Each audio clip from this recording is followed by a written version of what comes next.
Did you know that initially, Xenomorph drones were supposed to live for only about 24 hours? That's right, that was supposed to be the deal, but then since prevailed, and thankfully so. But the thing is, facehuggers and chestbursters still have a very short lifespan. We mean, this is definitely true for the facehugger, which lives until it can successfully implant the embryo in a host for a maximum of 7 to 8 days without any implantation. As for the chestburster, it might evolve into a xenomorph drone, but it lives very little as an actual chestburster. In its small little serpentine form. Having said that, its life isn't easy, and it remains very vulnerable to external threats. That's why, in this video, we're going to explore the entire life of a chestburster. But before we begin, please consider hitting those like and subscribe buttons. Those 2 small clicks from you will help us tremendously in bringing you more of these marvelous videos. And now, let's begin.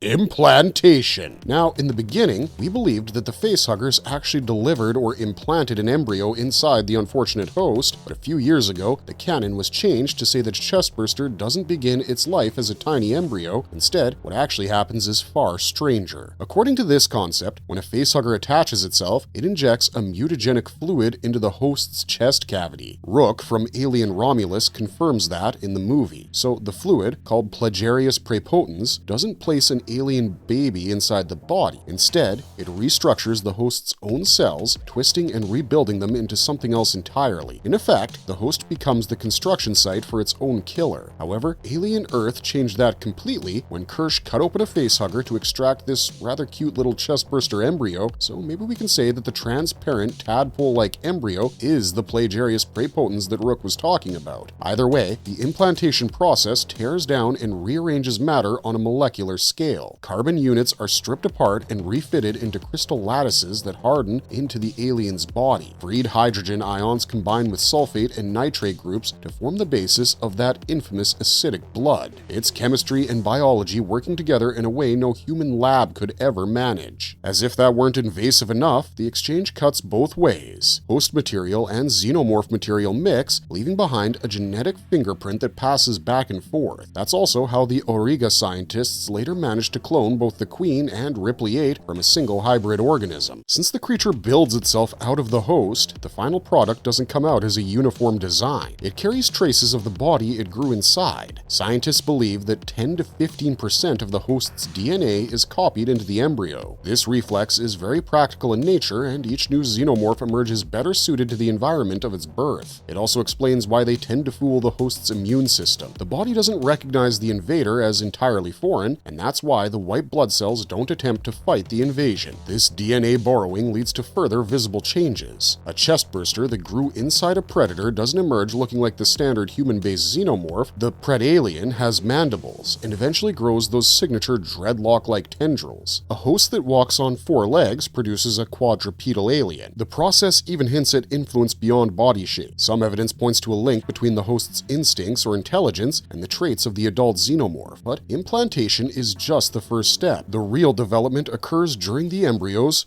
gestation. The growth of a chestburster happens pretty quickly. The inner jaw, one of its most recognizable features, forms within an hour of implantation. After that, the timeline becomes a bit hazy as there aren't many documented gestations. In most cases, the process runs for a few hours, sometimes stretching to nearly a day. Queens take longer. Their physiology is more complex, so their gestation can drag out for several days before eruption. Hosts rarely show much at first. Once the facehugger detaches, though, the effects begin. The usual complaints are sore throats, nausea, congestion, and a sudden spike in hunger. When the host carries a queen, the strain is heavier. Breath shortens, fatigue sets in, and bleeding can start without warning. For instance, there could be nosebleeds, internal hemorrhaging, chest pain, and other symptoms. Sometimes the pain is from cramped space, other times from the creature inside pressing too early against the rib cage. The experience isn't always negative, at least superficially. Oddly enough, some hosts report feeling better than usual during incubation. Elevated endorphins and adrenaline can leave them with a false sense of health. Scientists suggest that this is no accident. If a host feels well, they're less likely to seek treatment, which in turn protects the embryo. The same chemical rush may explain why Larry Purvis, aboard the Auriga, managed to keep moving and even overpower a healthy man despite bullet wounds. He only collapsed once the chestburster emerged. The life of the embryo is tied to that of the host. A body that dies too early dooms the growing alien within. Still, embryos can sometimes survive and erupt from hosts that have only just died. Defects in the host can slow things down as well. Purvis, again, is the best example. His thyroid deficiency slowed the embryo's growth dramatically, delaying birth for hours beyond the normal window. This all proves that gestation is not a fixed process. It's adaptable and influenced by the host's biology, sometimes even using it as camouflage. That flexibility is part of why the species thrives. Each host provides not just a shell, but the raw materials and conditions that shape what finally tears its way free.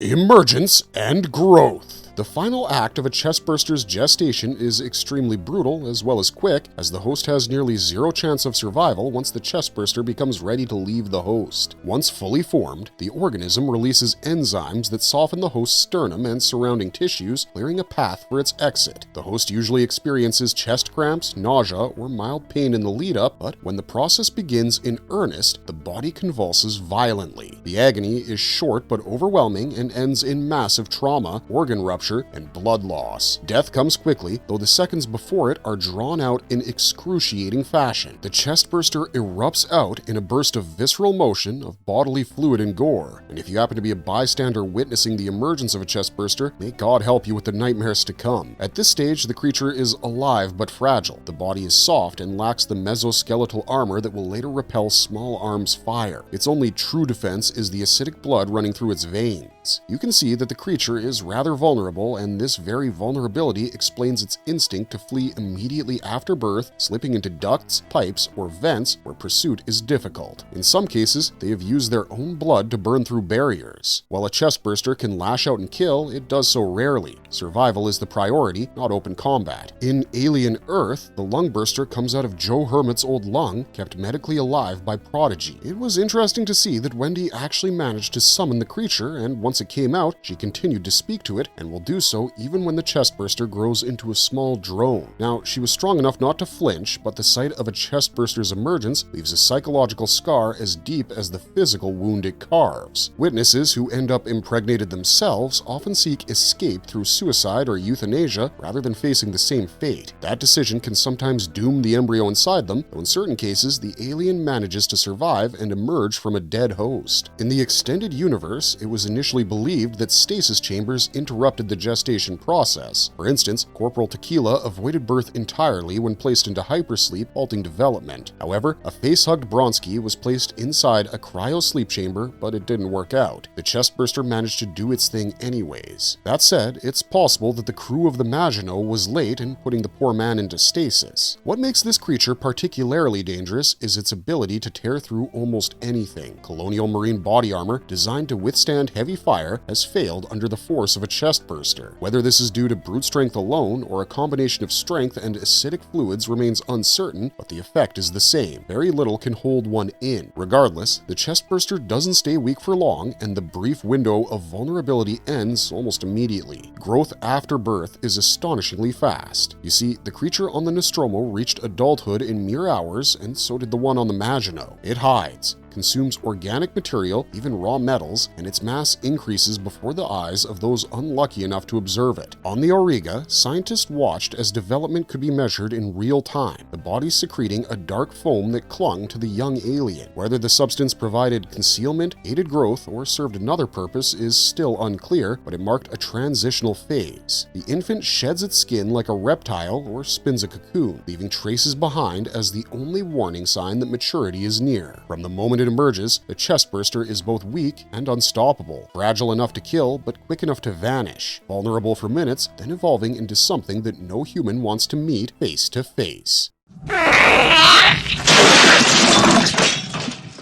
The original design. The chestburster was always meant to be more than a cheap shock. The idea was to twist one of the most universal experiences, that is birth, into something horrific. Instead of joy, you get terror. Instead of life, you get death for the host. That reversal was the very core and crux of Alien's most famous set piece, and the crew knew that if the chest-bursting sequence failed, the film would fall flat on its face like so many of the later Alien ripoffs. The chestburster had to scare the audience while telling them that this birth was from their darkest nightmares because the rest of the movie's fear hinged on it. To get the design right, Ridley Scott pointed H.R. Giger towards the work of Francis Bacon. Bacon's paintings already fascinated Giger, and one in particular showed distorted flesh with a mouth at its center, and it was something that Mr. Giger found to be primal and deeply unsettling, yet intriguing. Scott pushed Giger to channel that same degree of unease. Giger's first concept leaned into the grotesque, and it looked more like a worm-like body inspired by Bacon's crucifixion piece stripped of legs, and it was meant to look like it could writhe under skin before forcing its way out. He thought of it as an alien parasite that feels wrong in the most physical sense. Not everyone was impressed though. Roger Dickon, tasked with turning Giger's art into something workable, saw the first pass as ridiculous. He called it a plucked turkey with fangs. Size was also an issue. There was no way something that large could believably tear out of a human chest. Dickon built a puppet anyway, but when Scott tested it on set, the effect came off as more comical than terrifying.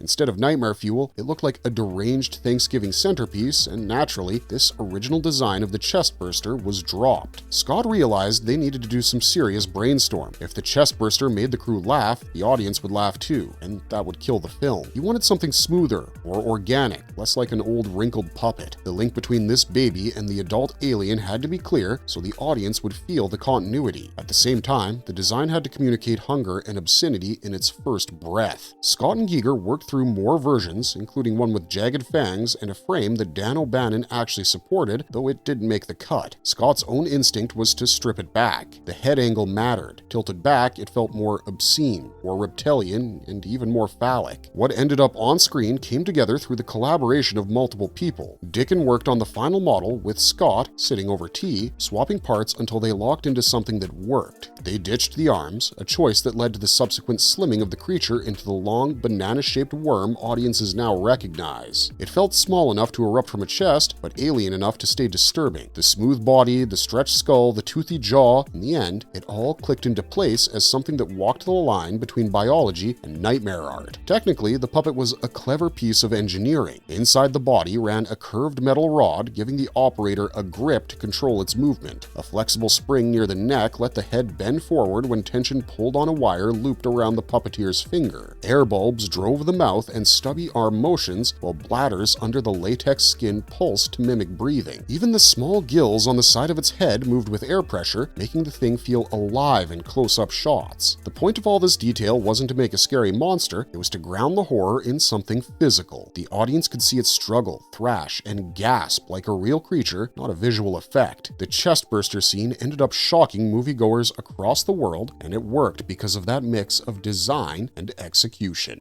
The original chest bursting. The chestburster sequence was the first stage of the alien's life cycle to be filmed, and it set the tone for the entire film. Everything about it had to feel violent and shocking. To get there, the crew built a torso rig that could fool the camera. John Hurt's real head and arms poked through from underneath the table, while the chest itself was an artificial body cavity stuffed with blood and viscera. To make it convincing, production bought animal innards from a butcher, so the gore wasn't just dyed latex. It had real texture and smell. Hurt knew what was coming, but the rest of the cast didn't. Ridley Scott kept the design of the creature, and especially the amount of blood, hidden. The actors walked in expecting a weird effect, and instead found themselves drenched in a spray of blood pumped at high pressure, and this is why their reactions on screen are genuine shock. When it came to the actual birth, the crew used a plaster version of the chestburster puppet. Roger Dickon, who built it, thrust the thing through the torso using a short pole. Early takes didn't work because the puppet snagged on Hurt's shirt, so they weakened the fabric with acid and razor blades until it tore clean. Once it broke through, the combination of fake blood, real innards, and frantic puppetry did the rest. Producer David Giller later admitted the actors had been caught off guard on purpose. They weren't told how much mess was coming, so when entrails splattered across the set, disgust and panic came naturally. Dan O'Bannon recalled the setup as tense. 3 cameras were wrapped in plastic, operators in coveralls, lenses shielded with optical glass. It looked less like a movie set and more like like prep for a chemical spill. The stunt rig took hours to build, while the other actors waited elsewhere, unaware of what was about to happen. When they finally walked in, they saw tarps everywhere, hoses running to the torso, crew covered head to toe, and Hurt strapped to the table. Sigourney Weaver noticed immediately that something was off, and O'Bannon caught her face go pale. The whole set felt like it was bracing for an eruption. For Weaver, the blood was the worst part. She later said she had known the effects team planned to spray her, but wasn't ready for the smell. A vat of kidneys, livers, and intestines had been sitting on set for days, and the stench was terrible. Ron Shusett remembered Weaver telling him before the cameras rolled that she wasn't acting scared, that she was genuinely repulsed. She had earlier spotted O'Bannon and Shusett in rubber raincoats giggling like kids, which tipped her off that the scene would get messy, and she was right. John Hurt, meanwhile, laid still for 4 hours while the rig was built around him. By the time the cast gathered, he was exhausted but game. Once the plaster puppet did its job, the crew swapped it for an animatronic to finish the scene. Quick cuts disguised the switch, and the final shot gave audiences a writhing, hissing creature darting off the table. When the footage was reviewed, some crew members worried it had gone too far. Fox executives thought the same. The amount of blood looked extreme, and there was real concern the sequence would never pass. In the end, the studio held its nerve. The scene stayed, and it became the film's most iconic moment. In all honesty, you can compare the chest-bursting scene with the head spin in The Exorcist and the shower murder in Psycho, because all of these sequences are so disturbing, they transcend their movies to become a part of cinematic history. And speaking of history, that's all we got for you this time. If you enjoyed this video, consider hitting those like and subscribe buttons. Otherwise, thanks for watching, stay safe out there, and have a marvelous day.